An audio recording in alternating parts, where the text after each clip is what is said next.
Welcome, everybody. We're on day 15 of the Democrat government shutdown. Not a good day on Capitol Hill, not a good day across America, because real Americans are feeling the pain due to the Democrats' political nonsense. And we want to specifically focus this morning on one area that's gotten a lot of attention and one segment of the population that truly deserves better treatment than the Democrats are giving them, and that is our military. Today, if it weren't for the bold leadership of President Trump helping us to protect our military, everyone needs to understand that 1.3 million active duty service members would be missing a paycheck. They'll get their check, thankfully, because President Trump has shown strong leadership. And under his direction, the Department of War has now redirected unspent funds to ensure that our troops are taken care of. And this is while Democrats are playing political games. Last night, they played some games. They stormed my office. Maybe you saw some of the video online that they themselves shared, or someone did. They berated a Capitol Police officer, screamed at him. He was just merely standing his post. Shows again their disdain for law enforcement, as we see all around the country, the Democrats and everyone in that party, screaming, assaulting ICE officers. They did it right here in the Capitol last night. A few members of Congress went into the little foyer of my office and tore down a sign that I had up and just engaged in all sorts of political stunts and antics. They've been doing that every day now, and it shows their desperation. It also shows a very strong contrast between the party that is working for the people and trying to keep the government open and do the right thing, and the party that is engaging in all this nonsense. But they've shown by their actions and now their votes multiple times now. 9 times the Democrats have voted, counting the House and the Senate Democrats, they have voted to not pay the troops. They have voted to block their paychecks. And it's very serious stuff, and they don't seem to care at all. The problem we have right now is that in spite of President Trump's heroic efforts to make sure they get paid, that is a temporary fix, because the executive branch's help is not permanent. It can't be. And if the Democrats continue to vote to keep the government closed, as they have done now so many times, then we know that U.S. troops are going to risk missing a full paycheck at the end of this month. And that means service members on deployment who've left their young families back home, relying upon these checks. It means service members who are thousands of miles away from home. It means service members trying to make their rent, and those who have ailing relatives that need to be taken care of. None of those people will be paid if the Democrat obstruction continues. And it should outrage every American, because it does us. Democrats in Congress, again, have voted 9 times. Here's the tally. Every single time the Republicans have voted to pay the troops, and by the way, all other federal employees, federal workers, and the Democrats have voted over and over to stop it. And the depressing irony of this, on this particular subject, among all others, is that the most pro-shutdown Democrats actually represent the most active duty service members back home, whom they have taken hostage in this insidious political game. And I want to give you a couple of examples, and this is the actual statistic of the 10 states with the largest military populations. 6 are represented each by 2 Democrats in the Senate who are withholding the paychecks. Here's the list. In California, it's home to 157,000 active duty personnel, the most in the country. Those stationed at Fort Hunter Liggett and Camp Pendleton and Edwards Air Force Base and Vandenberg Space Force Base and others will all miss a paycheck at the end of the month if Democrat obstruction continues. Now, this is worthy of note. Both California senators, Adam Schiff and Alex Padilla, are gleeful about this government shutdown. They agree with Chuck Schumer when he said very candidly just a few days ago, every day of the shutdown gets better for us. Who's the us? He's talking about Democrats. He thinks this is assisting their party and giving him political cover so he doesn't attract a Marxist challenger in his next Senate re-elect. That's what this is about. So he thinks the government shutdown is allowing him to show a fight against President Trump and Republicans, and he is happy about that. And so are Adam Schiff and Alex Padilla, while service members are going without paychecks. Virginia. Virginia is home to 119,000 active duty personnel. It is the second most in the country. Those stationed at Naval Station Norfolk, Quantico, and Fort A.P. Hill, and others will miss paychecks at the end of this month if this is not resolved. Both Virginia senators, Tim Kaine and Mark Warner, are playing political games with the paychecks of 119,000 service members. Georgia, Georgia's home to 65,000 active duty personnel. It's the 6th most in the country. Those stationed at Fort Benning, Fort Stewart, Moody Air Force Base, and others will miss paychecks. And just last week, this is so aggravating to us. It's so frustrating to us. It's so wrong. We saw service members waiting hours in lines wrapped around the block at Georgia food pantries. And meanwhile, you've got both Georgia senators, John Ossoff and Raphael Warnock, have now voted 8 times against paying those heroes. In Washington, the state of Washington is home to 57,000 active duty personnel. It is the 7th most in the country. And those stationed at Fairchild Air Force Base in Naval Base Kitsap, Joint Base Lewis McChord, and others will miss paychecks. Both Washington senators, Patty Murray and Maria Cantwell, have repeatedly voted against pay for service members in the Evergreen State. Hawaii is home to 43,000 active duty personnel. It is the 8th most in the country. Those stationed at Joint Base Pearl Harbor Hickam, the Schofield Barracks, and others will miss paychecks. And both Hawaii senators, Mazie Hirono and Brian Schatz, have voted against paying soldiers stationed in Hawaii, and by the way, many of them are thousands of miles away from their families. Colorado is home to 35,000 active duty personnel, the 10th most in the country. And those stationed at Fort Carson, Buckley's Space Force Base, Peterson's Space Force Base, and others will miss paychecks. And you guessed it, both Democrat senators are from Colorado, John Hickenlooper and Michael Bennett, have voted against paying those troops in their state. And I just want to mention New York. It gets honorable mention. It isn't in the top 10. But the Empire State is home to 17,000 active duty personnel, the 17th most in the country. Those stationed at Fort Drum and Fort Hamilton and others will miss paychecks. And sadly, both New York senators, Kirsten Gillibrand and the architect of the shutdown himself, Chuck Schumer, can barely hide their delight that the government is closed and troops are not being paid. I'll just say this. There's something that should be remembered by everyone. Democrats say that even missed paychecks for U.S. troops won't be enough to end this shutdown. The Democrats, who we just demonstrated, represent thousands and thousands of the most heroic men and women on the earth, refuse to put their unserious partisan demands to the side and pay the troops. And here are the indisputable facts of this shutdown. Republicans want to pay the troops, and we have shown that with our actions and our votes now 9 times. The Democrats want to use them as hostages to extort $1.5 trillion in new, unserious partisan spending that we just won't go along with. We won't sell out the long-term security and future of the United States so that Chuck Schumer can prevent a primary challenge from his left wing. We will not be a part of that nonsense. And until Schumer and the left wing of his party are satisfied enough that the pain this shutdown has caused has reached a limit that they're satisfied with, then Republicans are going to stand here every single day. We're going to continue to deliver the simple facts directly to the American people. And today we brought in some of our House Republican leaders who represent many of these military districts and they're being so deeply and adversely affected by the Democrats' senseless games. And the first up that I'm delighted to introduce is the chairman of our Main Street Caucus in the House Republican Conference, and that is Congressman Mike Flood. I'll tell you what, the House Republican Main Street Caucus couldn't be more proud of the leadership that we've elected to lead the House of Representatives. We stand united with this team that's remained in Washington to do God's work as we work our way through a very difficult shutdown. Speaking of Main Street, let's talk about what this means. I represent Offutt Air Force Base in Bellevue, Nebraska. We have over 10,000 airmen there. What do? We are in charge of deploying the nuclear triad. Think about that. It's very important work. And today, we have 2,300 of our civilian employees furloughed. We're holding diaper drives. The food pantry is getting stocked with more food. There's uncertainty on that base.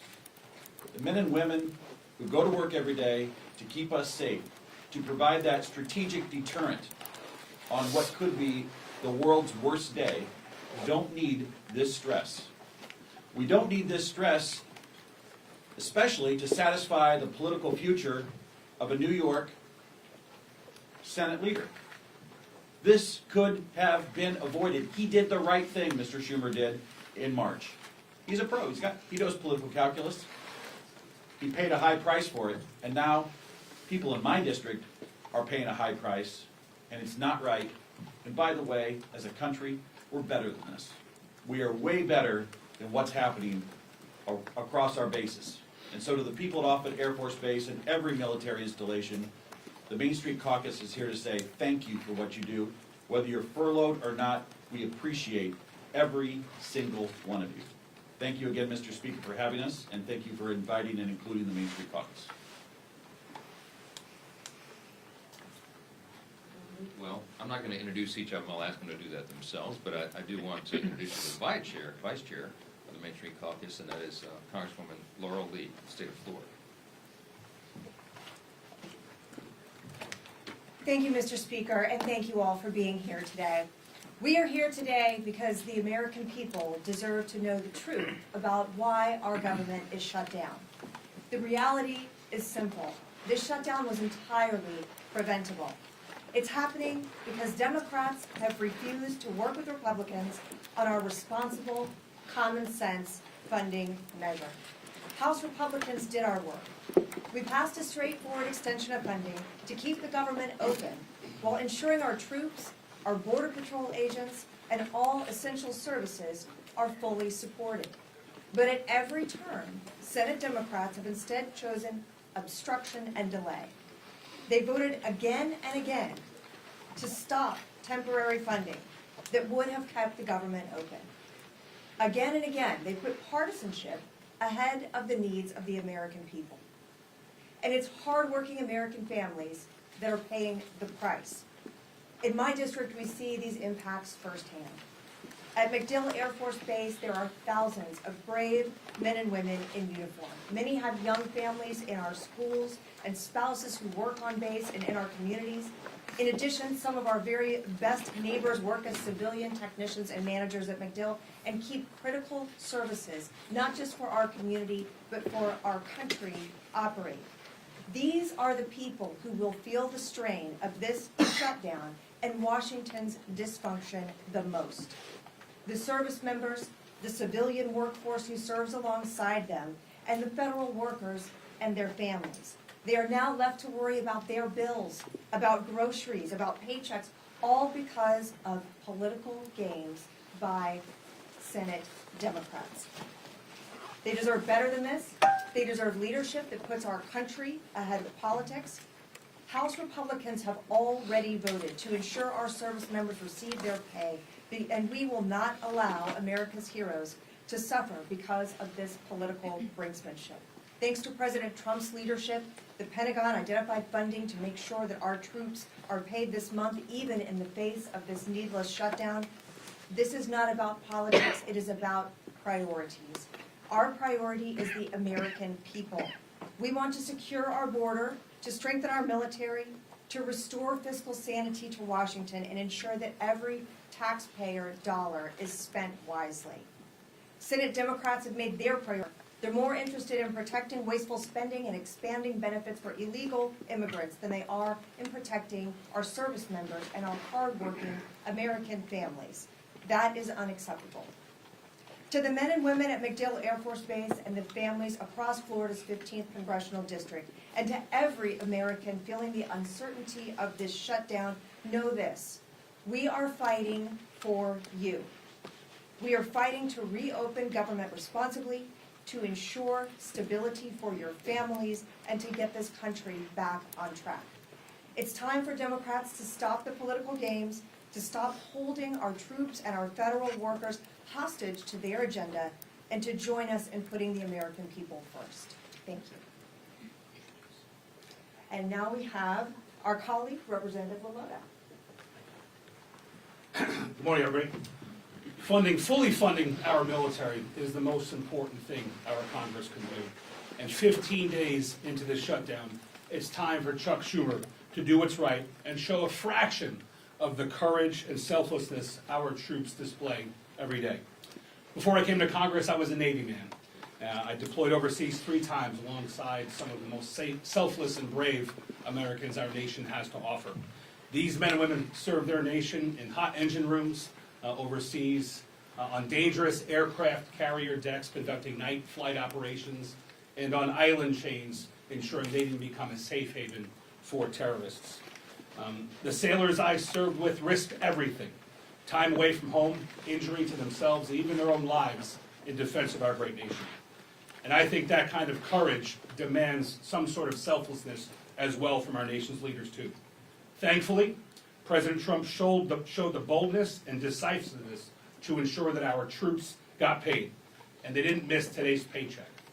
That's welcome news for our families who serve our great country, who frankly we don't pay enough as it is. But true pay is just one piece of the puzzle.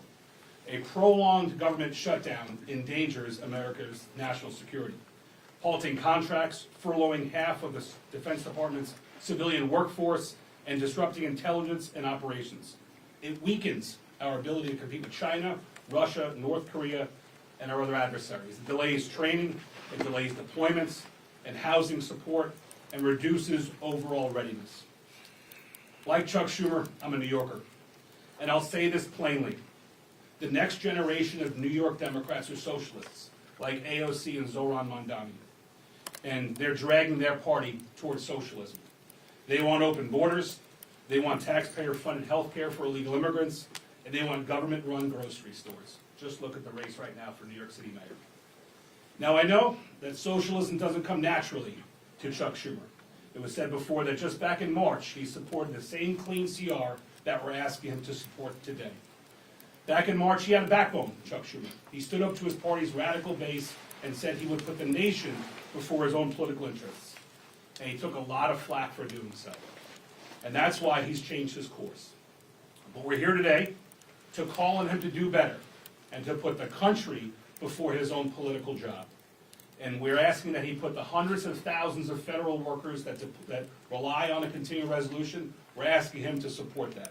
And we're asking him to put the millions of Americans before his own political future. We New Yorkers, we pride ourselves on being tough. So I'm asking Chuck Schumer to be tough and to stand up to his own party's base. Stand up to AOC and Mamdani. Be brave like our troops. And do your job and reopen our government. I want to introduce my good friend, also military veteran, Air Force, don't hold the Air Force part against him, an Air Force colonel who's doing a hell of a job fighting for his constituents in Iowa, my friend Zach. Thanks, brothers.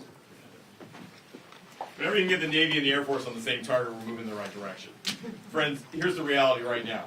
This government shutdown does not have to happen. We have a reality before us where 1.5 million troops, both those active duty and those in the Guard and Reserve, are on pins and needles where they're going to be able to feed their family marching forward. I am so proud to be standing with fellow patriots up here, many of them who have served.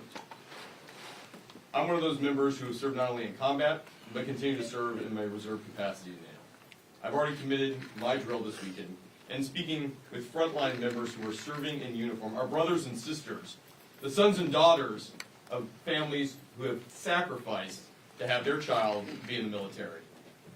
They all have the same question. Why is this happening, and what is the mission to be able to stop it? Well, let's be very clear. The House of Representatives has executed its portion of the mission. Fully pay our federal government. The majority of the House, the majority of the Senate, the majority of the American people want this. But the reality is, there's a handful of individuals in the Senate who have put a stop to it. And this is where I agree with one of my colleagues. We don't govern by temper tantrum, he said. We'd be hurting millions of Americans, and we'd be treating them as leverage. That was Chuck Schumer in 2018. Another colleague said, this is irresponsible. No, it's reckless. My other colleague, Nancy Pelosi, but that was in 2013. A fellow colleague said, it's not normal to hold 800,000 workers, or in this case, over 1 million military members and their paychecks hostage. That was from AOC in 2019. Team, we've heard about the first-hand impacts to individuals. And it goes beyond just America, but what's happening right in our own districts as we look at this. Today, 15,000 National Guardsmen from Iowa were in danger of not being able to decide whether to put a down payment on a new car or being able to put food in the refrigerator. 2,000 of those members are right now deployed on the front lines in U.S. CENTCOM in Iraq. And even more of their families are wondering not only will they be safe, but will they be able to take care of their kiddos back home. So I called them up, and I said, hey, First Class Chase Holmes is a sergeant with our Iowa National Guard. He's currently preparing operations to be able to defend the country overseas. But because of the shutdown, critical joint training between his team and NATO was canceled. We spoke with an Iowa Guardsman and chaplain for the 224th Combat Engineers Battalion, Caleb Wyman. He is leading part of the 1,800 Guardsmen currently deployed to the northern part of Iraq right now. And he told me plainly, we're working, but we don't know if we'll get paid. I'll put my life on the line, but I hope someone's there to take care of my family if my paycheck doesn't come through. These aren't theoretical. These are real people, real impact, real costs. Let's be blunt. The shutdown of the government has only one hostile actor, and there's a few individuals in the Senate who refuse to put the country before the hostage of the 350+ million Americans they've taken.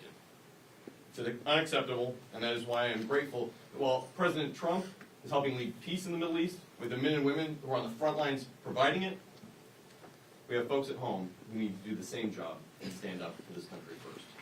Thank you to my colleagues, but most importantly, thank you to all our federal workers, and God bless our troops. With that, I'm thrilled to introduce our leader, a man who's been on the front line of this himself, Mr. Scalise. Thanks, sir. Thank you, Zach, and thank all of my colleagues who you just heard from, many of whom served our nation bravely in our nation's military. I want to say thank you to the over 1 million men and women in uniform who continue to serve right now, despite the uncertainty, that uncertainty that does not need to exist. And why? Because Chuck Schumer is more afraid of the radical leftists in his own party than he is concerned about making sure that those families don't have to wonder about whether or not they're going to be able to put food on the table. Their families, while they're overseas, many of them, are going to be able to put food on the table during this Schumer shutdown. And keep in mind, over 1/3 of all men and women who serve in uniform right now, over 1/3 of them live paycheck to paycheck.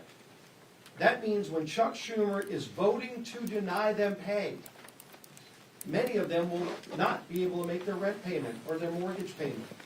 Many of them will not be able to make their car note payment. And the stress that that adds to their lives unnecessarily should not happen, did not need to happen.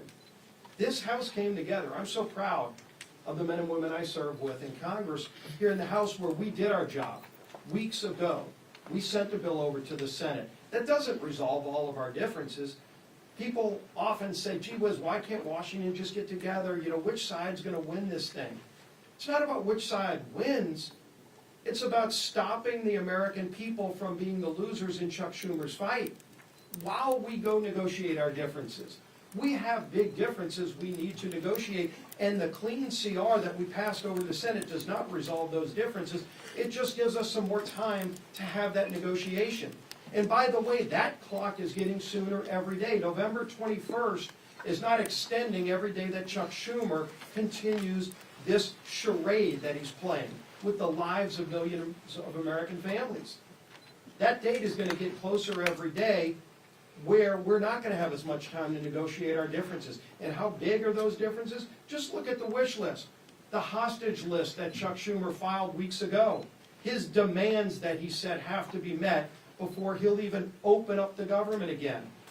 $1.5 trillion in new unrelated spending Chuck Schumer demanded, including, yes, eliminating all the verifications so that illegals will get taxpayer-funded health care. That's in Chuck Schumer's bill. Chuck Schumer guts the $50 billion rural hospital fund to give taxpayer-funded health benefits to illegals in his hostage demands. That's not going to happen. And so when are we going to have a rational conversation? When are Democrats going to actually become serious in this discussion where they say, let's open up the government and start talking about our differences? about how we're gonna get this country back on track. And in contrast, again, just look at what happened yesterday. Some of us were at the White House at just an amazingly emotional ceremony where President Trump posthumously, unfortunately, issued the Medal of Freedom to Charlie Kirk. And his incredibly brave widow, Erica, was there to receive it on his behalf and gave another emotionally powerful speech. And this comes on the heels of President Trump returning from the Middle East, where he was in Israel, he was in Egypt, working with other world leaders to establish historic Middle East peace. President Trump's been doing all those things, and in the middle of doing all of those things, he had to go find time to figure out creatively a way to pay our troops, even though Chuck Schumer wants to defund our troops. Yes, the party, the Democrats, that were for and continue to be for defunding our police, now want to defund our military troops by not paying them, by not opening up the government. And the votes are clear. Nobody has to wonder which side is for shutting down the government, which side is for trying to deny troops their pay. We had yet another vote, the 8th time on the Senate floor. Yesterday, while we were at the White House, the Senate was having that vote on whether or not to open up the government, and you saw Democrats continued, led by Chuck Schumer, to shut down the government and deny troop pay. It's embarrassing. It's not just unserious, it's having devastating consequences on millions of Americans around this country, and it doesn't need to happen. We shouldn't have to wait until the Hate America rally this weekend, or whatever it is that's driving Chuck Schumer to keep this going on, this damage that's being inflicted, so that he thinks it's going good for him, while it causes damage, real harm to millions of American families, including our service men and women who are so bravely risking their lives for these great freedoms that we enjoy. We're going to continue to fight for freedom. We're going to continue fighting to open this government and do our jobs. And the whip of our conference is my friend, Tom Emmer.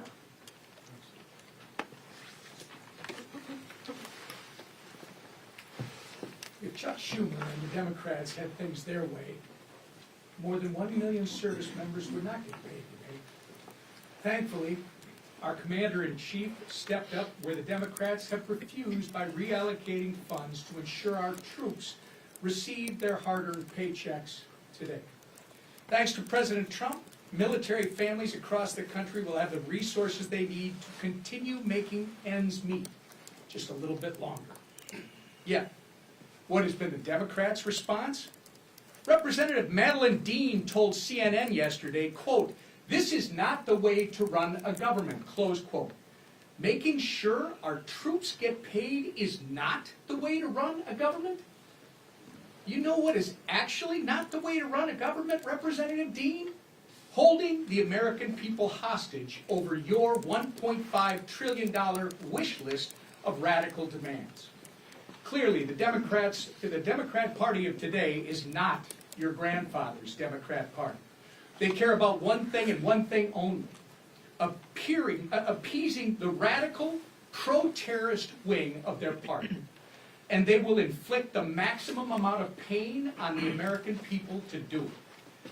But it doesn't have to be this way. Republicans have a nonpartisan government funding bill ready in the Senate. We've been talking about it now for more than 2 weeks. It can be sent to President Trump's desk immediately. We could end the Democrats' shutdown chaos today if they would do the right and reasonable thing by passing our clean CR. It contains 0 partisan policy riders, no gimmicks. It's the same spending levels that Democrats supported just 6 months ago and that they passed 13 times previously under the Biden administration. But 9 times now, 9 times, the Democrats have refused, shutting the government down in the process and forcing Americans to pay the price. All so they can gallivant around the Capitol making ridiculous videos, childish videos, scream at Capitol police officers who aren't getting paid, by the way, and buy time until their Hate America rally takes place on Saturday on the Mall. It's despicable and it's wrong. We can only hope that they come to their senses and that the madness ends soon. Until then, our message remains the same. Stop playing political games, pass our clean CR, and reopen the government for the people you were elected to serve. Lisa McLean, our conference chair. Well, good morning, everybody. Here we are again. I'm going to be very clear. Chuck Schumer wants a dirty deal. I'll say it again. Chuck Schumer wants a dirty deal. One that caters to his radical base. You know, the same crowd planning to protest at their I Hate America rally this weekend. And what is in this so-called deal? Let's take a look at what's in Chuck Schumer's dirty deal. Let me spell it out. It adds $1.5 trillion to our national debt. $1.5 trillion. It hands out health care to illegal immigrants. That's not a talking point, that's a fact. It guts the most historic investment Congress has ever made in rural health care. Again, that's a fact. And it weakens health care for hardworking Americans. Begin to see the compare and contrast. Chuck Schumer and the Democrats want to protect illegals and hurt Americans. Republicans, we actually want to do what we were elected to do, and that's take care of Americans. Yesterday, we released a new white paper on the facts, which are actually crystal clear. So we don't need to do political stunts and storm the speaker's office, and we just have the facts on our side. And notice, when you can't beat us on the facts, you have to go to emotion, and you have to go to political stunts, and that's exactly what the Democrats are doing. First, the Democrats' proposal eliminates a cornerstone investment in rural health care, putting hospitals and small-time clinics deeper in financial debt. That's a $50 billion cut to rural America. Second, states like California have played games with federal tax dollars to give benefits to, you guessed it, not Americans, that's right, illegals. Republicans actually closed that loophole, saving taxpayers $190 billion. Again, note the compare and contrast. The Democrat bill would reopen that loophole, and don't let them deny it. Make them own their votes. Make them own their stance. Let me remind you, every single Democrat on the 2020 presidential debate stage raised their hand and said, taxpayers should pay for health care for illegals. Every single Democrat. So why are they denying it now? Because they know it's not popular with Americans, right? They are on the record wanting health care for illegals. Own it, Democrats! Say it loud, say it proud. You want to put illegals over Americans. Just own it. I'm going to say it again. They are on the record wanting health care for illegals. And their dirty deal that they lay out in black and white. Finally, Democrats' plan forces taxpayers to cover the majority of emergency medical costs for all non-citizens. Another $28 billion tab for who? You guessed it, the American people. So here's the bottom line.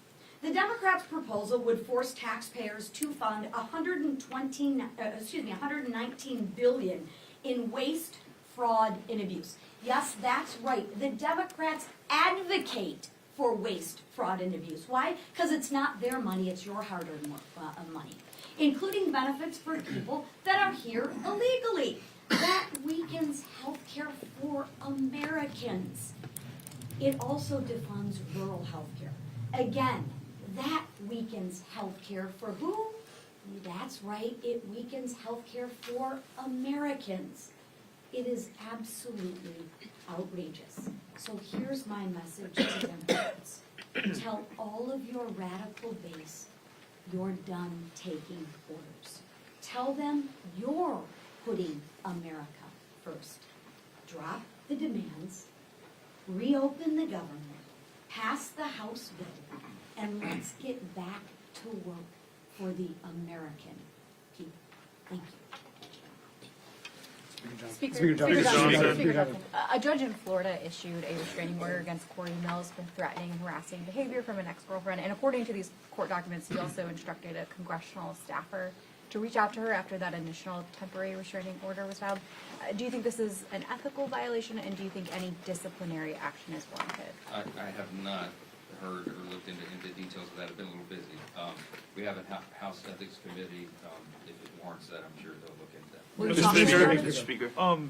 There's been, I mean, it's been reported for a while. Corey Mills was accused of beating a girlfriend in his D.C. apartment. He was accused of stolen valor by the people that he claimed to have saved on the battlefield that have been on the record said that he did not save them.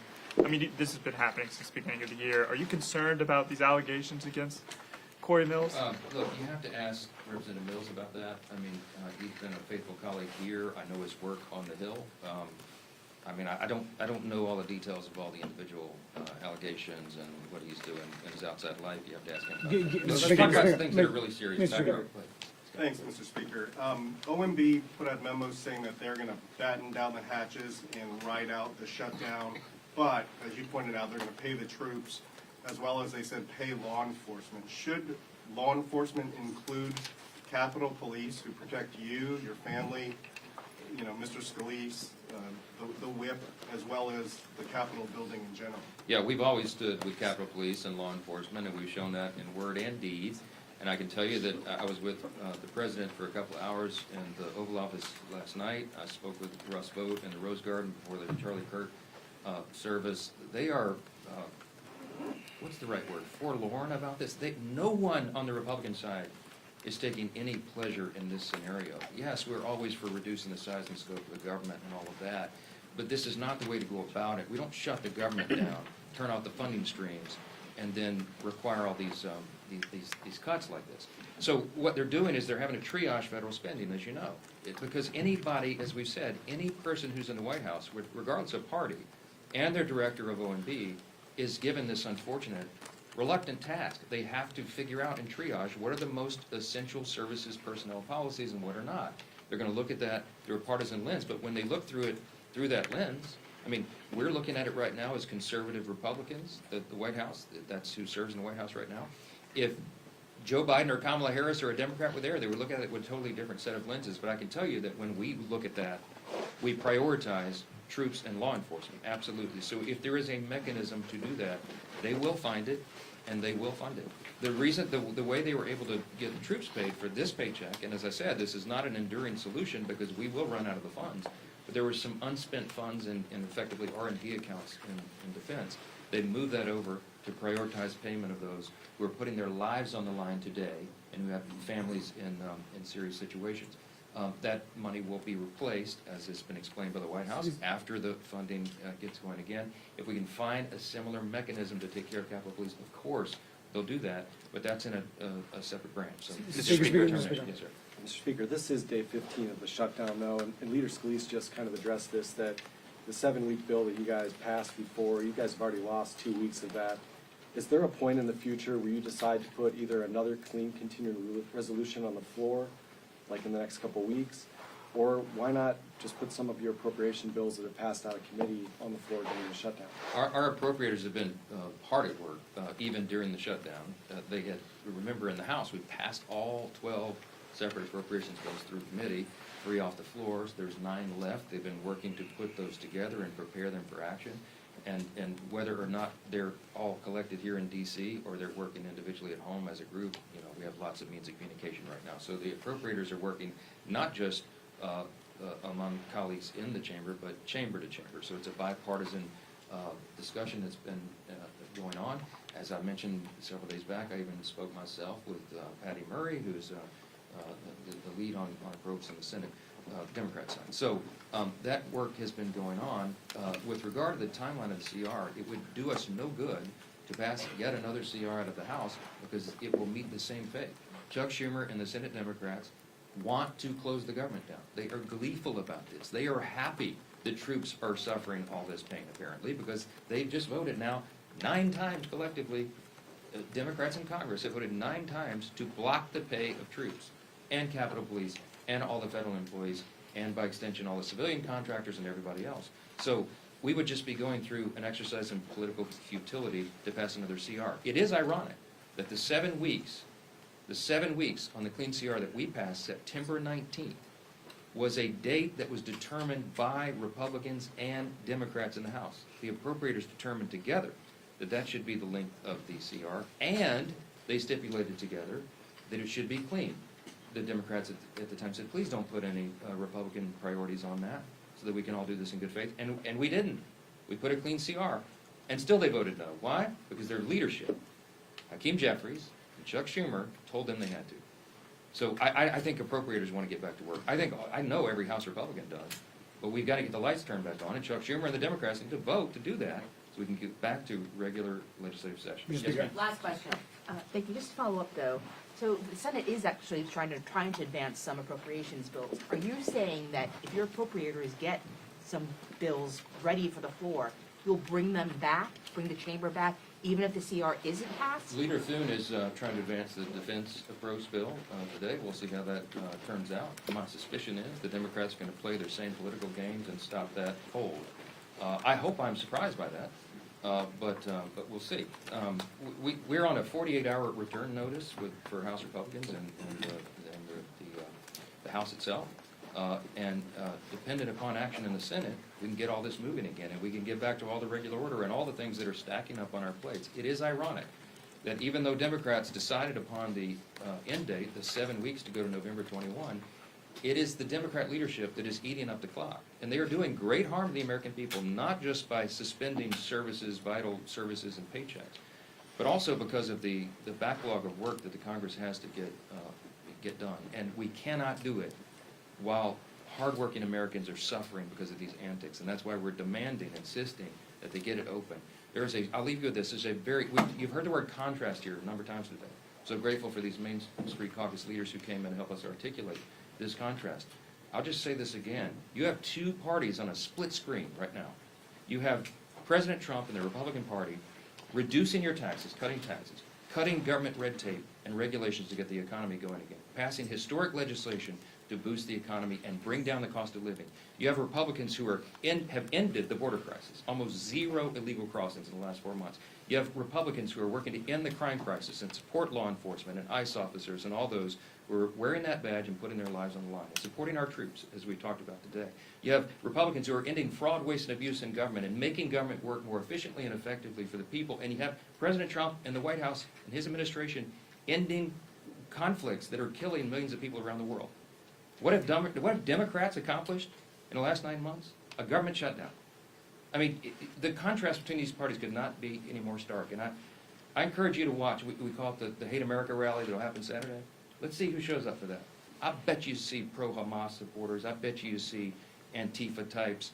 I bet you see the Marxists in full display, the people who don't want to stand and defend the foundational truths of this republic. And we do. And that's what we're here doing every single day. And we'll continue to come in every morning and tell the American people the plain and simple facts.